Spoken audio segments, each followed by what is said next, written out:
ఈ మైనింగ్ విధానాన్ని చాలా మార్పులు చేయాలనే ఉద్దేశంతో చాలా అన్యాయంగా ఈ మార్పులు చేసింది.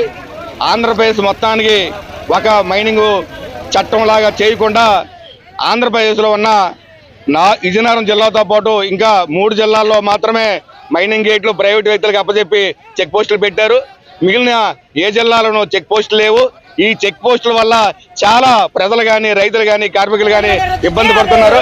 ఆ ఇబ్బంది ఏంటంటే నా మడిలోంచి నీ మడిలోకి మట్టి తోలుకుని సరే డబ్బులు ఇవ్వాలని చెప్పేసి మైనింగ్ అధికారులు ఒక్కసారి డిమాండ్ చేస్తూ 50,000 వరకు ప్రైవేట్ గా వసూలు చేస్తున్నారు.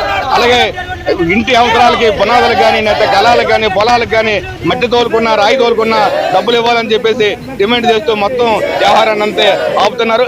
అయితే ఇక్కడ ట్రాక్టర్ యజమానులు కానీ ట్రాక్టర్ డ్రైవర్లు కానీ లేకపోతే జేసీబీ యజమానులు కానీ జేసీబీ ఆపరేటర్ కానీ డిగ్రీల వరకు చదువుకుని ప్రభుత్వం ఏదైతే ఉపాధి చూపకుండా వదిలేసిందో వాళ్ళందరూ బతకాలని చెప్పేసి ఈ నిర్ణయాలు తీసుకొని బతుకుతుంటే వాళ్ళ పొట్ట కొడుతుంది. వెంటనే వాళ్ళని రక్షించాలి.